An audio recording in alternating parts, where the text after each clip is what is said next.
Hello, welcome back to Crushing Sounds. My name is Chris, that's Michael, and that's Ruben, and we have returned once again from the hallowed ground of Bloodstock Festival. Just quick overview, guys. How are you guys doing? How did you find the festival this year? I'm ill. As soon as I got home, I was like, "Oh shit, I've got a cold." Uh, but yeah, really good weekend. Really good weekend as always. The heat was something else, but we still saw as many bands as we could and can't complain. Every band did what they could. So yeah, really good weekend. Saved a lot of Yeah, money on beer this year for the sake of not dehydrating myself. Yeah, yeah, definitely. Yeah, so obviously every review you'll see of Bloodstock this year is going to talk about one big elephant in the room. So what I think we don't want to end on a negative note. Let's get the negative stuff out of the way first. This year at Bloodstock, without question, probably one of the hottest major UK festivals there has been in many a long year. It topped about 35 plus degrees every single day of the festival, and not gonna lie, it fucking sucked in that regard. That was awful. It really put a damper on things and whatnot. But the weather can't be helped. But what we want to do first is we want to, because Bloodstock always seemed like the kind of company that wants to improve, get better. If this kind of extreme UK summer weather is to be the norm, we want to provide our feedback from what we experienced in how Bloodstock can improve, make it as easy as possible next year and more enjoyable. So, quick question coming at you guys: how well did you think they handled the heat as organizers? they Not yeah they did more than they normally do, but I don't think it was yeah. anywhere near enough. So what I didn't know was those shitty little camo things was meant to be the extra shade Yeah, that they that's the brought this shelter. year. I was like, "Are you fucking serious?" That was See, like, I heard some defense saying that they if they were to put like more thicker tarpaulin, because let's be fair, when we left for the festival, it was forecasted to rain on the Sunday. It didn't in the end, but it was forecasted. And had it rained on thick tarpaulin, that could have been a safety hazard if it got weighed down. That's why they went with netting. But that being said, it still was a pathetic amount of it. It was like in two places in the arena, outside some of the food Yeah, vendors, and that was yeah, it. and you could fit that's like it. 30 people under it at a push. Yeah, Yeah, and like a grand total of two water points in the arena as well. It's just like what's more annoying than the not quite enough of preparation for this heat is the people saying, "What are you moaning about?"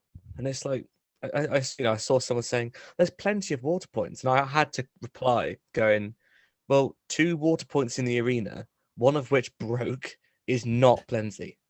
It's yeah. like that's not really a lot." Really bad taps. So if you used more than one tap at one Oh fountain, my the water would just god, trickle. I Yeah, just trickled. whose idea was that? Did no one test them? But yeah, the two water pipes in the arena is yeah, nowhere near sufficient. Yes, granted, I've seen a lot of people say this online. Yes, you could leave the arena, go to a water pipe right outside the arena, fill up there and come back. It doesn't take much time. Bloodstock's a short, a relatively small site. That being said, plenty of people go into the arena and stay in the arena because yeah. we got a good spot at the main stage. We want to stay You've there. We don't paid want to have money to. to come and see bands, so Yeah, I don't want to like, waste time walking all the way back to Midgard just to get yeah, water. There should be more water points in the arena, yeah, or they should flow a lot faster than they did. And also, I've seen this floated around online quite a lot. The that one of the food vans in Valhalla. I'm not going to name it in case I've got this wrong and I've shamed the wrong people, but I've seen this quoted a few times. One of the food trucks siphoned the water fountain so they could fill up their water, basically disabling it for an hour. So yep. if that was you, food vendor in question, you know who you are. Get fucked. I hope you never come back to Bloodstock because you put people's lives at risk doing that kind of thing in this temperature. So go fuck Yeah. yourselves. And So apparently, even staff were like saying, "What the fuck are you doing? Stop!" And they were just like, "No." So fuck you. So yeah, more water points Yeah, are desperately needed. More water points in the arena. Campsites were perfect, like 4 or 5 in Midgard. That was perfectly sufficient. There were queues, but they weren't aggressively huge. But in yeah, the arena, it was a big problem. And shade as well. Again, I don't really know exactly what the best solution is because it's an outdoor festival. you're gonna struggle with shade to some degree, but a more suitable approach than hold netting might have gone down better in that regard. Also, just a petty bit of feedback. This really isn't that big of a deal, but what hell happened to my hobgoblin? It's like, Yeah, what the fuck? like, well, yeah, that was sorely missed. I mean, this stuff is fine. Road but crew was all right. It was nice. It was good to have I'll tell a you what. For the few weeks leading up to Bloodstock, I actually held off buying hobgoblins. Oh, last time Bloodstock would be a nice treat. My first hobgoblin in weeks, and it's like there's none there. it was nice having a core lager to have because of the heat, but all the bars ran out of road crew really, really quickly. I don't know if it was just popular or they didn't bring enough because it was their first time doing this festival. They didn't know what to supply, but they ran out way too quick. I drank way too much Coors Light than I care to admit because they ran out of all the other stuff. But bring back my hobgoblin, please. I miss it. Knob Gobbler, I need it. It's not Bloodstock without Knob Gobbler, damn it. I'll bring my own next time. And my last major, actually, some positive feedback before I get into my big rant. Toilets were immaculate this year. Yes. Just Yeah, they were a lot Portaloos or better, yeah. Portaloos or the new shacks, doesn't matter. They were all well stocked up, really clean, emptied frequently. I saw those waste trucks going back and forth all the fucking time. So that was very much appreciated after the last year's adventures to the bogs, as it were. Yeah. It's a shit job, pun intended. I've seen a lot of praise levied at security this year, so that's always good to see. Great security is always important as well. So my big rant. This is my big problem that I had this year, as opposed to the lack of shade and lack of water. Food vendor prices have gotten beyond a joke now. They've been steadily increasing every year. This year, it's just utterly absurd. You've got to pay £9 and up to get anything remotely satisfying and befitting of an actual meal. Now, I wouldn't get so hung up about this if they didn't promise, because they did. I will get a screenshot of the post. They said this wouldn't happen. They said food prices wouldn't be going up, and they've absolutely gone up. Just did anyway. You wanted like a chow mein or a katsu curry, you're paying like £13. That's more than my local Wagamama's charges for a chicken katsu curry. And I know cost of ingredients has gone up. I know festivals have to charge these guys more to make ends meet, but they promised they wouldn't, and they did. And again, the food vendor in Valhalla upselling their product, increasing the price of their products. £2 for a single hash fucking brown. Started at 50p, increased the prices by over 100% in less than 24 hours. That's just 400% increase. That's just a joke. That's insane. Yeah. So either don't promise a price freeze, or please freeze those prices, because they're very soon going to just be completely unviable now, and no one will buy anything. And get rid of those stupid fairground rides. Just oh my god, or at least have fewer of them, or ask them to turn their fucking music down. It's like they're blaring it so people see them. Like, you're fucking huge. I can see you there. Why are you trying to like draw people in? They need fewer of them, and they need to play less music, because it's just honestly, people watching Machine Head from outside probably wouldn't have actually heard Machine Head. We'll come back to Machine Head, but I bet you those fairground rides give Bloodstock a massive cut to justify them being around, because they're so tacky. No one likes them. They're annoying, so they must pay their worth really, really fucking well for them to be there. Yeah, I mean, like this year and last year, I had the same situation. I was watching one of the headliners, like Behemoth or Judas fucking Priest or something. I look at someone on top of the ride, and I'm like, "What are you doing? Why are you wasting your time?" Cool. So those are our big rants and criticisms out of the way. It's important that Bloodstock stay improving. That's why we do it. Still had an amazing time. Don't want people to think that we came away hating the experience. So we'll start with the good stuff. Got there on the first day. Ruben, you guys got there first. How was the queue getting in, if you ever saw one? I was in the queue for like 15 minutes.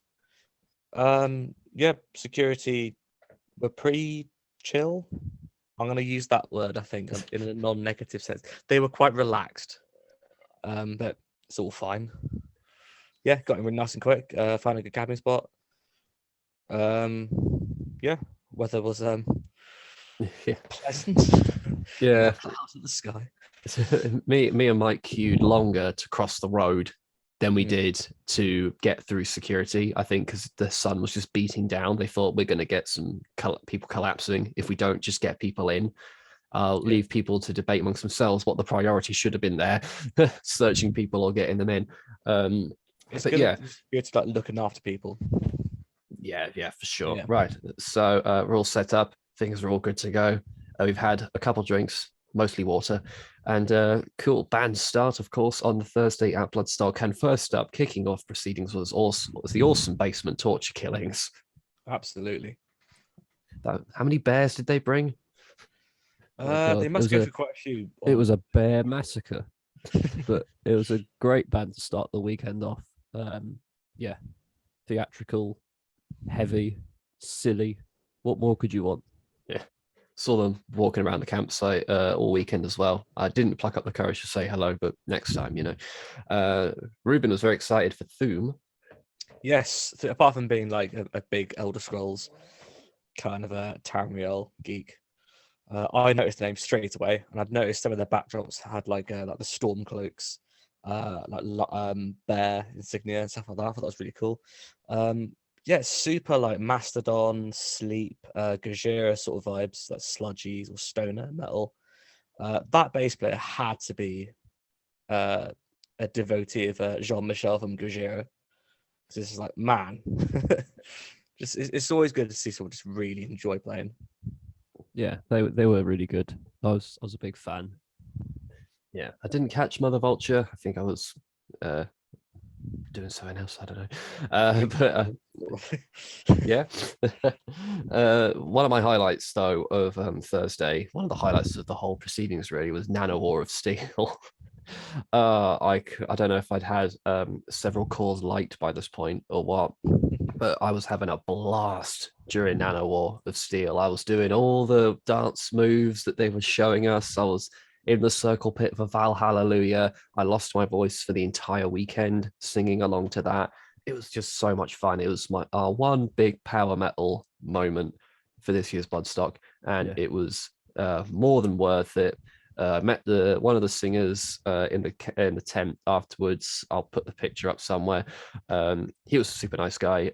Yeah, they were just great. More fucking power metal next year, please, good Vicky. Vibe. It was a good vibe in that tent when they were playing. So much fun. More fucking power metal, please. I believe we had a sort of split opinions on Necrogoblicon. Yeah, I don't know. I think they got old fast, and the sound was iffy. So I had to tap out. I quite enjoyed them. They got some really catchy lead lines, and just they're quite ludicrous to look at. Really, I mean, there's a big goblin on stage. They were fun. I enjoyed them. I think I don't remember if I stuck through the whole thing. I think I was still grappling with the heat. But I remember it fondly. It was fun. Worth. I mean, I don't know if it was worth the hype because they've been people have been begging them to play Bloodstock for years now. But the crowd seemed to love it. It was really, really fucking good. Was I the only one that saw Dark Tranquility? Pretty much. I saw the beginning of their set, but then I don't know. I think I was just exhausted. I thought I need to do something else. Yeah. Unfortunately, by that point on Thursday, I was feeling quite ill with the heat, so I had to sit most of the bands out. Yeah. Also, Mike was quite hungover that day as well, if I remember. Yeah, well, we're on holiday. We'll talk about that story another time. But no, Dark Tranquility were great. They were everything I wanted them to be. They were epic. The front man was so into it. He looked so happy to be there. He was. Their songs were huge. Crowd were loving it. Yeah, just they could easily play the main stage, high up the main stage one day. I'm seeing them again with Elbati and Amorphis later this year. Such a good band. Definitely going to die. Strong lineup. Yeah, I can't fucking wait for that. Yeah. It's going to be so fucking good. And then, of course, you got had our usual DJ and Bin jousting shenanigans. All the bin jousting is sort of blurred together in my head. I cannot parcel one night from the other at this point. All I I think remember the is pterodactyl was night number 1. yeah, Yeah, pterodactyl was a highlight. Everyone's singing the Jurassic Park theme. I believe there's a TikTok of that that's gone viral. really. Yeah, because they've just put the Jurassic Park theme over the top of it. Of course, yeah. Yeah, brilliant. Right, moving on to the main event. Where things started to get a little bit more tricky regarding the weather. Me and Mike thought, fuck it, let's go see Red Method. They're all right. They were good. Yeah. Fine. Yeah, just savage, beat down. Frontman had great energy, leapt in the Yeah, crowd. They all had really good energy. The problem is I didn't really know any of their stuff beforehand, so I just kind of checked them out Yeah. because, and I enjoyed it. But yeah, just they were good. Yeah, That's just cool. looked like fun. Caught a little bit of Heart of a Coward, not too much. Heat was beating down a little bit, but they were pretty good. Groovy metalcore kind of thing, and that's where they stopped using the big screens. They used the big screens for like 2.5 bands, and then didn't use them again until the headliners. But yeah, Heart of a Coward were fine. More than fine. They were really good. I was just too hot. Then we saw a little bit of Sorcerer. Yeah, I enjoyed it. But yeah, I was getting a bit warm, so they played the songs that I knew pretty early on in their sets. We then kind of Yeah, yeah. watched from the back. We got a drink of water and went and watched them from the back and had a bit of food, I think. But yeah, they were good. They were really good. I watched the whole set from the JD tent and thought, yeah, really enjoyed it. Proper like kind of candle massy, really melodic sort of doom metal vibes. Really cool. Surprised you got space in that JD tent. It's I pretty- made space. Yeah, get out of my way. Ruben, did you see Bloodywood? I did. Me and Mike didn't. Do you want to take this one? Okay. Yeah. Wasn't really sure what to expect because, like you said, Chris, in the last video, you don't want to use the word gimmick. That was Michael. I would never Oh, say that. Did I say that? whatever then. I don't like the word gimmick. I think it's unfair, but whatever. Let's say USP then. But man, they've got this really kind of heavy, like corn kind of super thumping metal thing. They got like an MC who raps in Hindi, I believe, and then just mad traditional Indian like percussion and stuff going on. And yeah, just amazing performance, really unique sounding blend of genres. Yeah, definitely deserves to be on that main stage. I'd happily go and see him again. Yeah, I've seen a lot of people cite them as one of the highlights of the weekend. Kind of Yeah, disappointed I missed them, but me and Mike missed them for, I think, justifiable reasons. We saw Party Cannon. You know, each to their own. But does anyone enjoy that kind of music for more than 5 minutes? I don't know. It's It does give you a bit of a headache. Not gonna lie. I mean, it kind of exists for that reason, as to just be unrelenting, brutal noise for extended period of time. But I mean, maybe it was the heat because it did get really fucking hot in that tent. Yeah, the Sophie tent got so fucking hot. I was bored. Sorry, I was bored. But we mostly were there to get a good spot for who the surprise band might be, and it was not a well kept secret because I figured it out because we were watching Party Cannon and I saw Rob Flynn on the side of the stage. Apparently, they were selling Machine Head t-shirts at the merch stand that day. For God's sake. Apparently that blew the whistle on it. But yeah, our secret band, I don't think any of us predicted this, was Machine Head. I saw it coming. Thank you. I was convinced it wouldn't be because Machine Head don't play festivals anymore. Apparently, according to Vicky, this was Rob Flynn's idea to do this, which fair play. Maybe he's turned over a new leaf. But yes, it was Machine Head. I know one Machine Head album, and it's terrible. So I had nothing to look. The only songs I would recognize are songs I wouldn't want to hear, but apparently they didn't touch Catharsis. No. Mike's got a bit more into a bit of Machine Head. I've checked them out since. But again, we basically, Chris and I saw a Machine Head start, and then we left because A, we weren't really into Machine Head at the time, and B, it was so fucking hot in that tent because it was wet, so we left. which I'm not that upset about because looking at their set list, they didn't play Now We Die, they didn't play Davidan, they didn't play Unto the Locust, Yep. which are three of their biggest songs. in it. Yeah. It sounds like as it was a secret set, they wanted to do some more deeper cuts rather than the obvious stuff, which, you know, perfectly fair enough. Again, I see loads of people were going mental for it. I thought Machine Head were kind of I mean, obviously, as I say, this is someone who's kind of observed Machine Head from quite a wide distance away. I always thought they were the kind of band that people thought were kind of past it. What with, you know, Catharsis being really fucking bad and Rob Flynn coming across like a bit of a wet blanket at the time, that people might have soured on Machine Head, but you wouldn't think it. They went down like headliners. I don't know if Ruby, did you get in there? I watched the whole set, and I waited for the entire set. Just go, oh, please play Locust, my favorite song, and then they didn't. But they closed with Halo, which is cool. Yeah, that tent was fucking warm, like very, very, very hot. You can feel like, you know, when you feel like sweat actually physically dripping off the end of your nose. Yeah. Oh, Anytime I felt it go down my back, I knew it was like time to go back to the tent. Yeah, it was fun atmosphere though, being in that tent waiting for it. So I'd love for Bloodstock to do that kind of thing again. I think it's a neat idea. I feel bad for Doyle because he didn't have much of a turnout because of that. But you know, to see him, bless him. I'm sure he took it in his stride, really. Yeah. Then, of course, one of the live bands that we were most keen to watch, the legendary Gwar. Finally seen Gwar. You could tell it was a bit of a stripped back show because it's not their own. Yeah. But every song they brought out someone to mutilate. And I almost didn't pay attention to the music just because there's so much shit going on. But it was the people just clamoring to get in front of the spewing blood just to cool down. Did you see on Behemoth's banner later there was a bit of Gwar Yes, blood I did. got on their banner, which I think is fucking brilliant. Oh God, what do you guys make of Gwar after all the hype? Yeah, it was fun. I mean, It they was opened with Sick of You, which is a bit weird to open with, I guess. Where they were like, let's get it out of the way.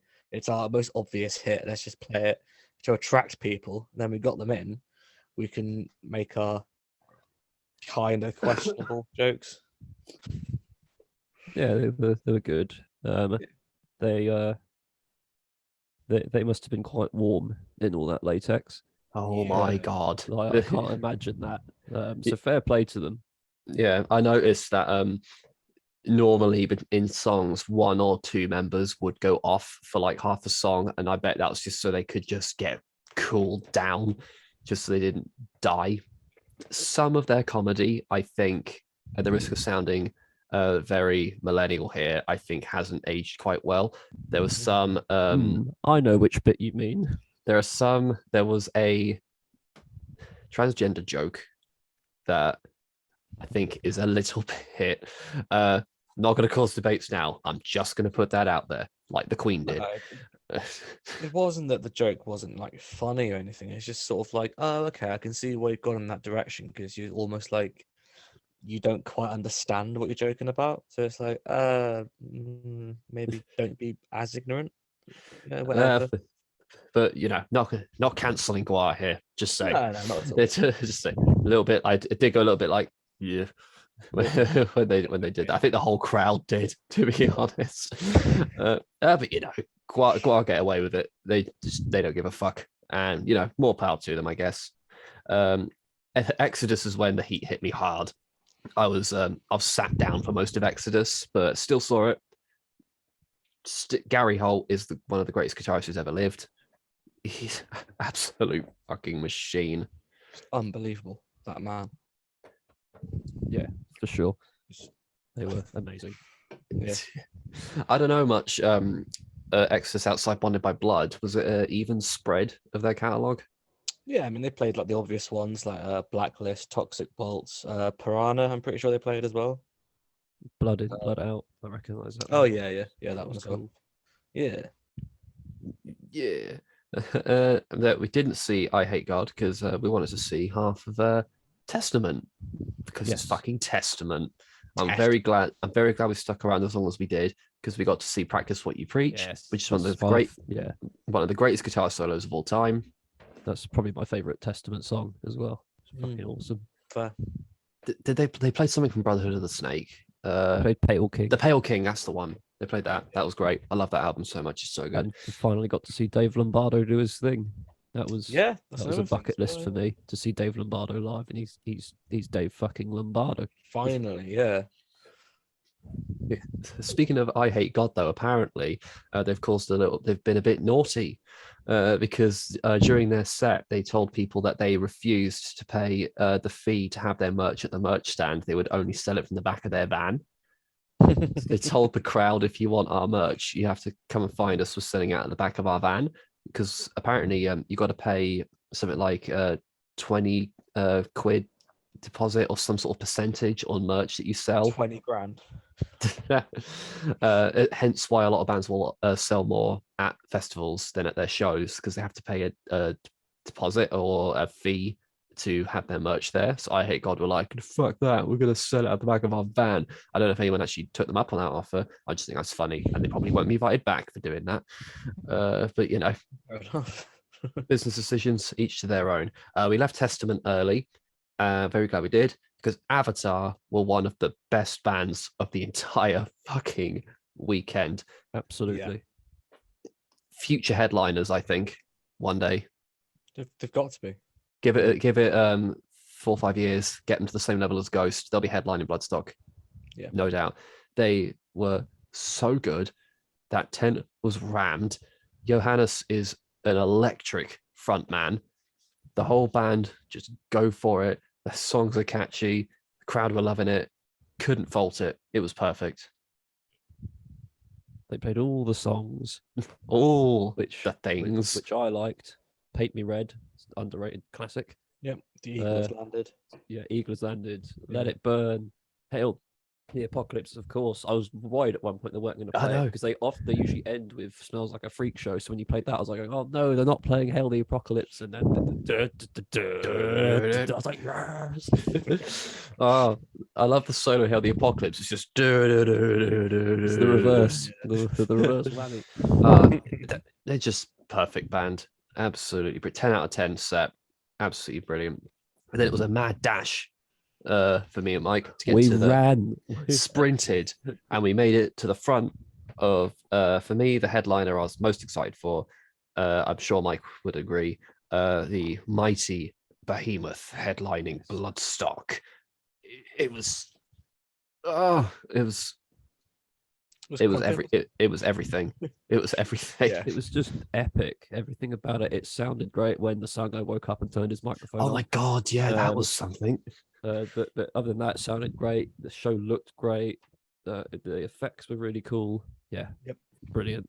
Certainly wasn't expecting them to open with a song halfway through The Satanist. I wasn't expecting that, but It's probably the biggest hit from the Satanist. They usually- well, the Blow Trumpets Gabriel, of course, was amazing. Yep. Me and Ruben, of course, did our William Shatner rendition of it. I saw the Virgin's cunt. Of course, the moment where me and Mike had to pick our jaws off the floor, I'm sure Ruben did as well, when they went off, came back, and then we heard those bass notes, and we're like, oh no, here we go. They're fucking playing it. They're fucking playing Oh Father of Satan. That is how you end a set. You end that simple riff, and then you just walk off. No fanfare, no big like, thank you, Bloodstock, nothing. You just hold the note and walk off the stage. So powerful. One of the best moments in metal ever, I think. That the outro of that song is just so good. Yeah, It is awesome. they have to end every festival show with that song. It's just too good. It's like too good. Slipknot with Surfacing. It's got to be, well, like spit it out. It's the song they have to play every single show. If not towards the end, the closing song. Yeah, definitely. Didn't see Sleep Token. I thought I might give them a try, but I was too exhausted. And Sleep Token is a surefire way to get me to sleep. So I might listen to his music more one day. We'll see. Okay. Saturday started with Based. Based. They were Who were- fucking awesome. They were so happy to be there. They were loving every So second of it. good. The frontman's got one of the best gutturals at the moment. He's fucking wicked. I made a post on Facebook about the whole weekend and mentioned Based, and they liked it and commented on it. So they're sound guys. I like them even more now. We're not sound guys, we're crushing guys. Yes. Yeah, they were great. They were so happy to be there. We love it when bands are really excited to be at Bloodstock. It just makes it so much more awesome for people watching. Lost Society is being touted as people's least favorite band of the weekend. They were the band that used to be thrash and now is metalcore, isn't it? Well, Yeah. kind of contemporary like alt metal, alternative metal. It looked all right to me. But I think it was kind of one of those front men who kind of are demanding the audience get into it, which always rubs me the wrong way when they do that. Yeah, Just if you particularly play- at a festival. Yeah, if you play well, the audience will speak for you, mate. You don't have to tell them to do it. Another one of my favorite bands of the weekend. I dragged Michael to this. Pupil Slicer, fucking awesome, great. Love their message, their ethos. They were very front and center about that as well. But just savage mathcore, but mathcore that doesn't completely lose me. Really, really fucking good. I love their high guitar stuff that they do. Yeah, they're just great. They're going to be massive. Definitely keep Pupil Slicer on your radar. They're fantastic. Yeah, I was pleasantly surprised. I rate them. They're good. Check out their debut album. It's blow your mind. And then my biggest surprise of the weekend, stunned how much I enjoyed Lorna Shore. Yes. Yeah. Who would have thought I would say I came away from a deathcore band and said, that was fucking amazing. It was. I mean, but there's so much more to what their sound than just deathcore, and the fact that even in that hate, we came away going, "That was fucking awesome." I think that just goes to show.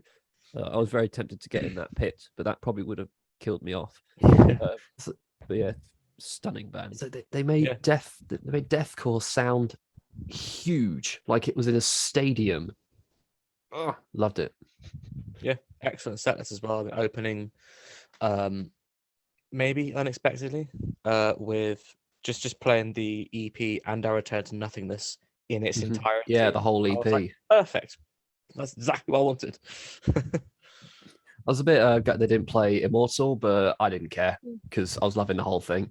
We got So off the good. abyss. Yeah, Which is, I'll definitely go see. I'll definitely go see these guys again if they come back to the UK. yeah. I'll steer clear of those mosh pits because I am of a sensitive disposition. It's like someone like Strappy Young Lad, where it's like if you just want something that's just heavy and just gonna, in the words of one critic, it's like sticking your head into a jet engine. Yeah, it's a lot heavier than strapping. To be fair, Substantially so. Yeah. Yeah. Will Ramos, I mean, I knew he could do it because he proved it on Charismatic Voice, but still, for such a small guy, Jesus Christ. He's not human. Mental. So do the raw, He is, Will. Do the raw. Do the raw. He is two galactic goblin life forms inhabiting the husk of a human body. It's like, when he was doing that run up to that famous growl into the Hellfire, you could hear the whole audience shut up because they're like, the bit at the end, like it's like you could hear the whole audience just stop because like he's gonna do it. He's gonna do it. We want to hear it. Moments, to be fair.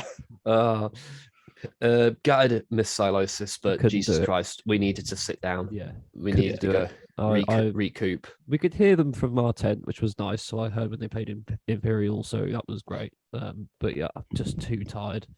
Apparently they were great. I've no doubt about it because they're a great band. We'll try and catch them when I can. But no, I had to go take a break. It was getting too much. I had to go back though for Ginger. What can you say about Ginger's set? It was just I think outside of the headliners, maybe Avatar. For specific reasons, Ginger might have been the best band of the entire weekend. Just the opening with Teacher, perfect for opening that. The first two songs are so emotional. I mean, I was tearing up. You could just feel, just them obviously being a Ukrainian band. You could just feel from, especially Tatiana and their drummer, just the rage and anger about what's going on. You know, he's there just beating the shit out of his kit. You know, Just the whole topic of Ukraine just lingering over the set, but not in a dour way, just in a just fuck all these superpowers, fuck Putin, fuck this war, fuck yes Ukraine. Let's just go fucking mental. Really, you know, it just really brought it home. It's different from watching it on the news on your phone or something. It's you know, these are real people this is affecting. And it's not a case of like, oh, whatever, let's go to a rock concert and forget about it, whatever, it doesn't matter. It's like, no, we're putting, you know, giving Putin the finger and going, we're going to go out and spread the message and have fun anyway. Yeah, you know, it's important for them to do that because it's important for us not to forget that is still happening.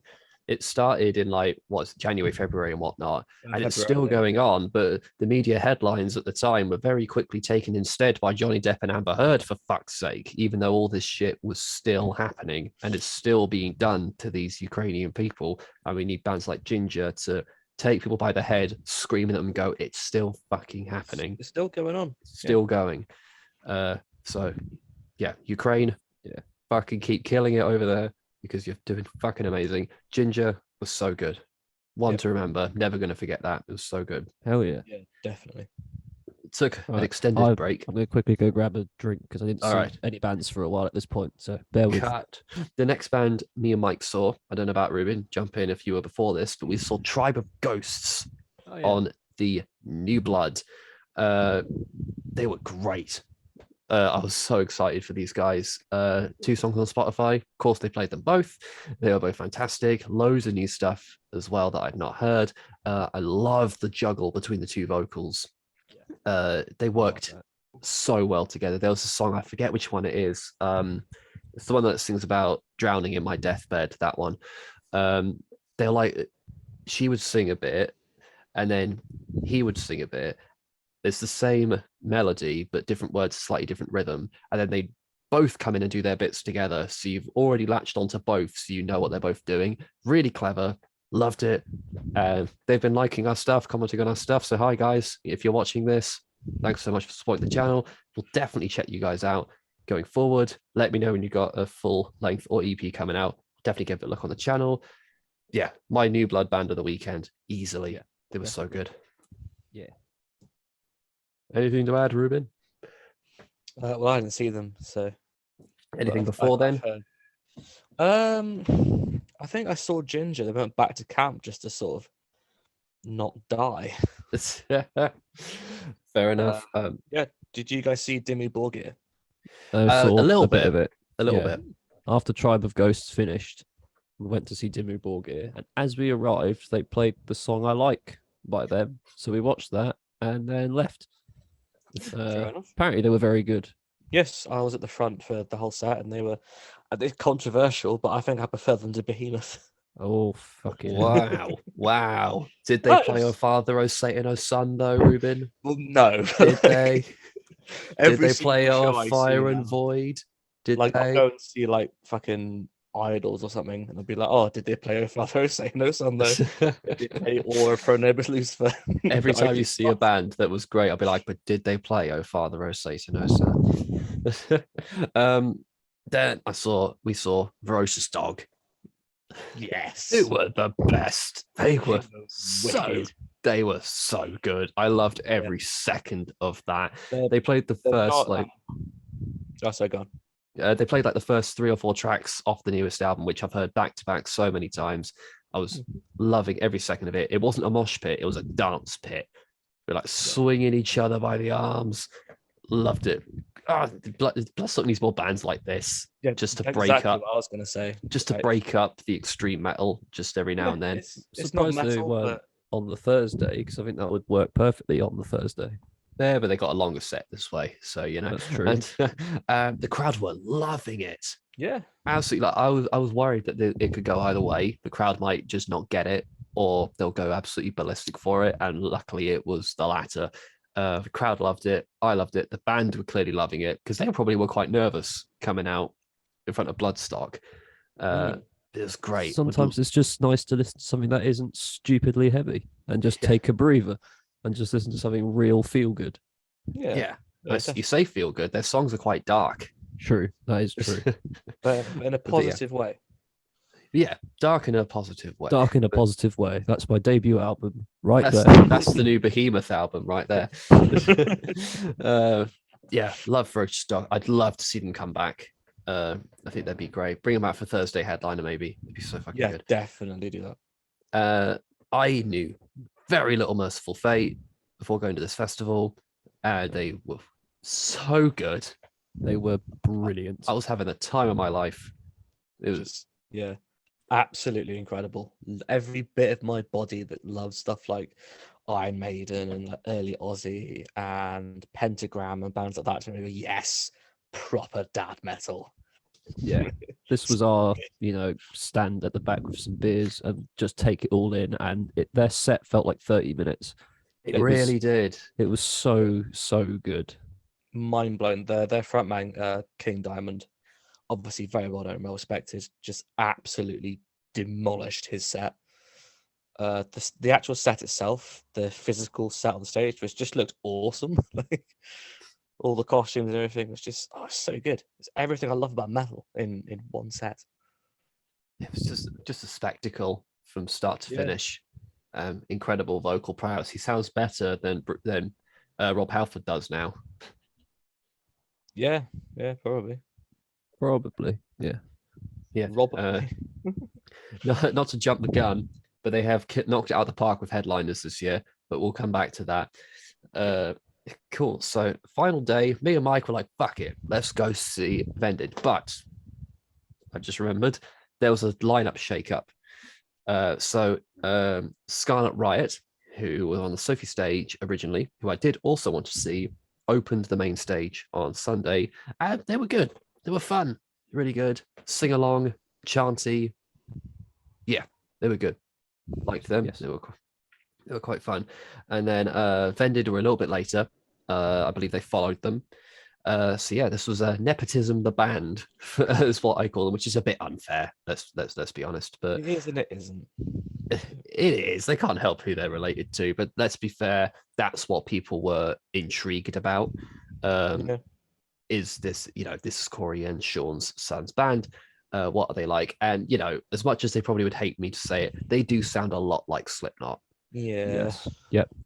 Even But- like their kind of atmosphere of the music that they make is so fucking Slipknot. But It's ridiculous. I would argue they're heavier than Slipknot.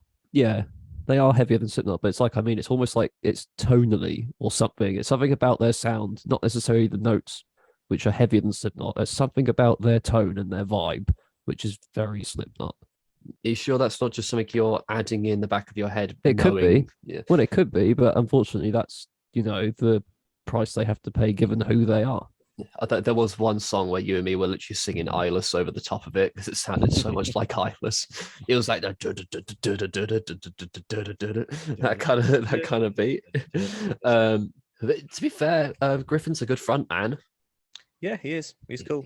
He did his best to get the crowd going, and he did because that crowd was going crazy. So fair Yeah. play to them. Yeah, I gotta give them props. I managed to mercilessly avoid Butcher Babies because you couldn't make me go see Butcher Babies. Next band for us on the New Blood was Unburia, who we plugged. They were the Somerset winners of Melt to the Masses. Great guys. They cannot catch a break with sound issues. Yeah. They had tech issues right at the start again, which obviously is not their fault. These things happen.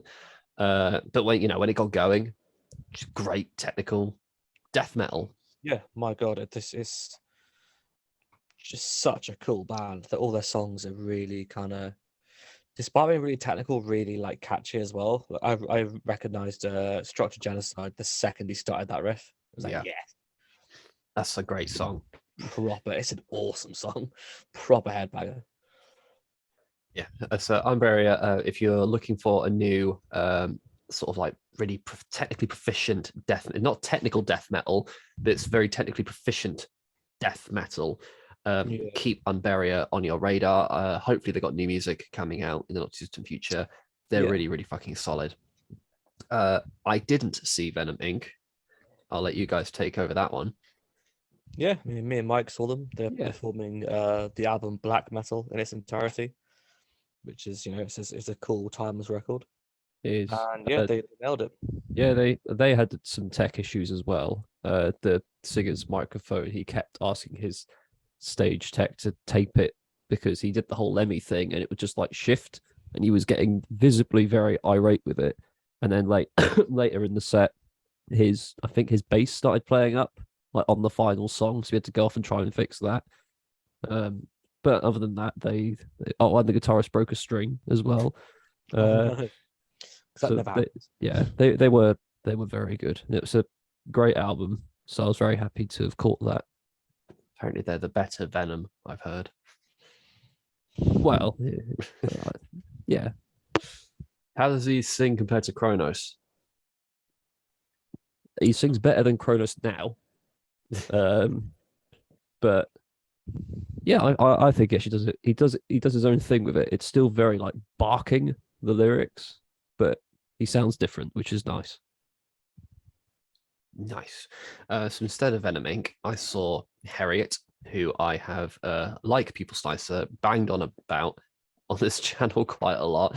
I saw them open for Svalbard. They were sensational. I saw them again now. They were just as fucking good. It's almost like they were as good. It wasn't like it was another level of good, but it was still great. Really good crowd for them as well. Their vocals are still brutal and piercing as well. Really good, savage, hardcore guitar stuff. Not too much crowd interaction, which felt a little, I like crowd interaction. I'm a crowd interaction kind of guy. But yeah, still really, really, really cool up and coming band. Definitely check them out if you've not done so already. Yeah, they fucking killed it. I'm not surprised they toured with People Slicer and Rolo Tomasi a few months ago. So yeah, definitely listen to Harriet. And then I sprinted to the main stage for one of my favorite bands of all time, Cattle Decapitation, finally playing Bloodstock after many years of requesting. And my God, the sun, the heat during Cattle Decapitation was probably the peak of the entire weekend. Ungodly. I watched like 2 songs and went, this is really good, but I have to go and sit down. I stuck it out the whole time. They played almost exclusively the new album. I think there were like 2 songs, maybe 3, that weren't off the new album, which is fine. I love the new album. Cattle Decapitation have a habit of doing that. I say habit, they do it on purpose, obviously, but they always do that. They almost always just do the newest stuff. They rarely look back, which is commendable. Obviously, they played the crowd favorite, like forced gender reassignment. They kind of got that one out of the way early, really. But they ended with the 9-minute Death Atlas, which is a bold choice. And we got an announcement that a new album is coming next year, which was great to be there to hear. Mike, you were on death's door. I think I was a little bit disappointed in their set, if I'm honest. I don't think their sound was very good. It just kind of went, and I couldn't really make anything out, even during the songs that I knew. So I was just kind of there, like, their energy is great, but I was a little bit disappointed, I have to say. That, and I was feeling really rotten good from the sun. Could you at least make out Travis's demon vocals? Oh yeah, you could make out his vocals, but the backing just was just too much like noise, to be honest. Yeah. Fair. Maybe I just got lost in the monster and didn't notice that kind of thing. Or maybe it's just the heat. Who knows? It was because of the heat when we did duck out for Dark Funeral. Didn't catch Dark Funeral. A little bit disappointed about that, but at the same time, I needed the rest, really, because it was a very full-on day. If you took a long extended break, Killing Joke, still no clue who they are or what they do. Apparently they're good. They're small logos. Their tiny logo. Tiny logo. I missed Belphegor, which I was a little bit gutted about, but again, we were taking a break and we wanted a good spot for log. Log. So that's missed Belphegor. They sounded good as I walked past, though. By far the most energetic crowd of the entire weekend turned up for Log, or Lamb of God. We will use their proper name. I've never seen a crowd at Bloodstock move like this Yeah. ever. So but it started out. I was I was reasonably confident they'd open with Memento Mori.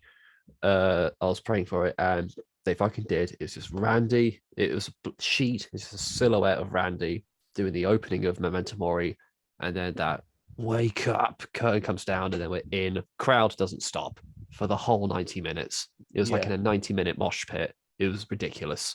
It was hit after hit after hit. It was great. Walk with Me in Hell, 512. Now you've got something to die for, which the guy behind me really pissed me off because he was singing the guitar part like really loud. And like, shut up! I want to hear the band play the fucking guitar, not you going wah wah wah. Like, fuck off. Other than that, it was great. Oh, it's so good. Randy just has such control of a crowd. Yeah. Oh, so fucking good. 512 was the one I really wanted to hear, and they played it. Loved it. So fucking good. Walk with Me in Hell is the only song I jumped to all weekend, but you can't not. Just Shake the Earth, England. Just that jump. The biggest circle pit I've ever seen in my life. In all my years of going to gigs, that is the biggest circle pit I've ever seen. It went from the front barrier to between the halfway point to the sound tower, and it would take a few minutes to do the whole thing. It was fucking epic. Yeah, I hope there's video of that. Something like I think there's a TikTok going around of it. Yeah, someone from the sound tower filmed it. I should hope so, because that is mental. That must have looked ridiculous. Ruben, you were most excited for Lamb of God, I think, more than anything else. Yeah, I was right at the front, and it always annoys me at gigs when you are like, I'm gonna headbang to every individual riff. I know what all the stops are. I know every lyric to every song, and the guy next to you has clearly never listened to the band, and at some point he looks at you like, because you're just losing your shit, and he's like, "You okay, mate?" Just if you're not a massive fan, fuck off out the way at the front. No. Did they meet your expectations? All but one song they didn't play as the Palaces Burn. But apart from that, we had like Omerta, Now You Got Something to Die For, Later Rest, Redneck, 11th Hour, Hourglass. Just so many good songs. This is an awesome band to close the festival. Yeah, absolutely. Just so fucking good. Right, okay. So that was this year's Bloodstock. One to remember for various different reasons. Yeah. I'm sure we can agree. And of course, we'll do a quick hold on, I can't find it. Where is it? This will all be cut out in post. I'm getting up next year's announcements. You'll be on the Bloodstock Facebook page. Got it. And of course, before we tap out, we of course had a few announcements on the Friday during Avatar set. Whoever came up with that pinhead. We got a few announcements for next year, including two of their headliners. Killswitch Engage are finally, after years of speculation and rumors, are finally headlining Bloodstock Festival. I know it's going to piss a lot of people off, but I think Killswitch Engage are great. They're awesome live as well. They're so good live. I'm just hoping when they play the Signal Fire, we might get Howard Jones strolling out. Fingers crossed. We'll see. That would be great. And then, of course, once again, Megadeth. I was in the crowd when they put those announcements on before. I'm gonna stay for this. I really don't want to miss it. I'll only miss a few minutes of Avatar set. So I stayed, and honestly, bands like Killswitch Engage, people are like, "Way, that one, yeah, awesome." But being in the crowd and feeling that the electricity in that crowd when the screen flashed black, Megadeth. Everyone was like, "Whoa!" Look, Megadeth again. I've not seen them before, so whatever. But Megadeth are fucking one of the best metal bands of all time. So I love Megadeth. I've seen them twice. They've been great both times. So I'd be more than happy to see them headline Bloodstock once yeah, more. completely. Other bands that were announced: Knocked Loose, great, awesome hardcore band that are really fucking good. Not your typical generic hardcore. So definitely watch check them out. Devil Driver, generic heavy metal, but you know Cool. they're allegedly good live. Decapitated, who Yes. years ago I would bang on about because Anti-Cult was a great album. Blood Mantra is a great album. I've seen them live twice. Not so great the first time, pretty good the second time. Never blown me away live. And the new album is called Cancer Culture, which is a bit yikes. It's a bit, yeah, Mm. yeah. But we'll And see. we'll see them because their music ultimately is very good. Just don't listen to the lyrics. Yeah, yeah. But you know, I'll go check them out. Fit for an Autopsy, I don't know much about, but they are very well established. I'll definitely I'd go check recommend them. them. Definitely check them out. I did not know King 810 was still a thing. I thought they were in prison. I liked their first two albums for what they were. I've never listened to them. Never They listened to them. get misrepresented a lot. A lot of people think they just sing about guns and getting in fights and whatnot, but when you actually look at the context of where they come from, it's justified. Flint, Michigan. Yeah. Flint, Michigan, very Yeah. high death rate. So yeah, we could. That's a story for another day. King 810, they'll be interesting for sure to see live. We've seen them live once before, but they had half Yeah. the band were not allowed into the country. So we'll see about that one. I know nothing about Gatecreeper or No, Unto Others. I'm telling you right now, my prediction for next year is Gatecreeper is going to be one of the bands of the weekend. They are fucking awesome. Listen to them as soon as we're done with this. They are brilliant. I'll put them on the list. Unto Others, I know nothing about. Don't know anything of that. Of course, the final speculation is who's the third headliner. Well, hang on a minute, because I've noticed this. On some, they were announced, but a lot of the posters they are criminally not on there. Zeal and Ardo got announced for 2023. Oh, of course, yeah, that's not on this poster, but Absolutely yes, they deserve. were. Fuck yeah, them being on Bloodstock is absolutely well deserved. I saw them open for Meshuggah recently. They're so cool. Like the whole African American spirituals mixed with black metal. Kind of country-esque groove death thing. It's just they're one of those bands where they're not as big as they should be, but their devoted fans know why they're so revered by critics. Yeah, fair enough. Definitely Go stick and them on see the list. They're fucking good. Stick them on the list. Yeah. But yeah, who's the third headliner? I think it could be Right. I've seen a lot of people say it's probably Machine Head. Machine Head. I think it might be Meshuggah. Meshuggah. It might be Amon Amarth. Who else? Maybe just- Trivium, but not if Killswitch Engage are playing. I'm Because I think just, they're too similar. we need an extreme metal headliner because we've got a classic metal band, we've got a contemporary metal band. We need an extreme. Like Meshuggah. Meshuggah I think would Meshuggah fit or that bill. Amon Amarth, I think. Meshuggah. I'll constantly be screaming for Opeth. I know they've headlined a couple times in the Yeah. past, but never since I've been there, and I want them to do it again because Opeth are I- amazing. Just so strongly feel Meshuggah needs to headline a festival, and Bloodstock's about as perfect as they can get. I They've think they headlined Art Gent Summer before. Breeze. They headlined as well. Yeah.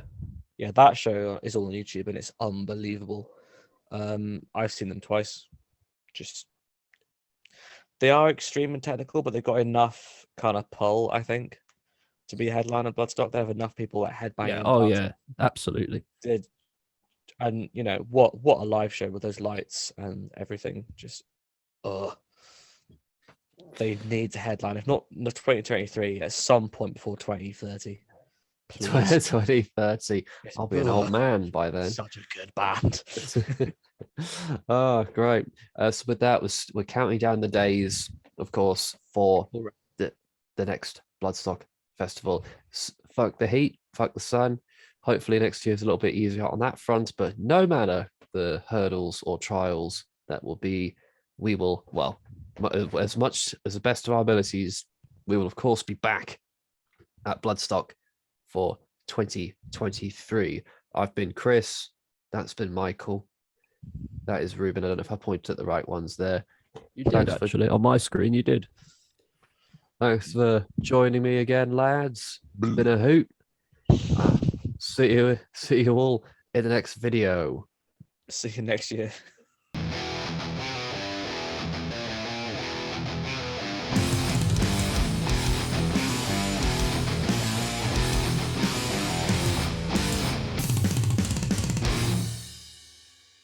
We watched the finale for Better Call Saul. Nice.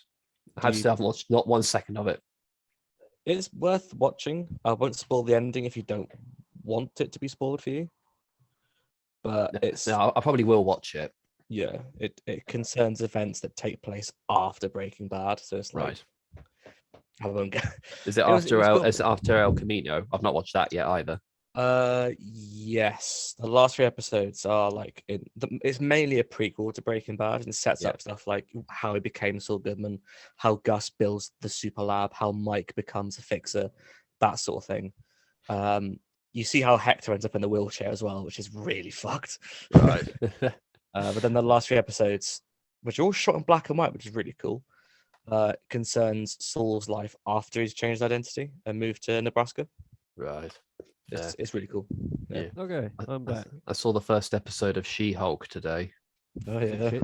It looks It's shit. good. It's actually pretty good. I'm intrigued to see where it goes. The CGI around her mouth is fucking awful. I don't know. It's Have you seen actually terrible. Doctor Strange's third eye? Just Oh made my god, it's the fucking worst. terrible. You can I've heard, tell they've just taken one of his eyes and put it above his head because they still got the slant of which eye it was. I've heard that Disney crunch time their CGI artists sucks, and it shows because yeah, as I say, She-Hulk's mouth looks fucking horrendous. But no, we're back. So I might leave that tangent in.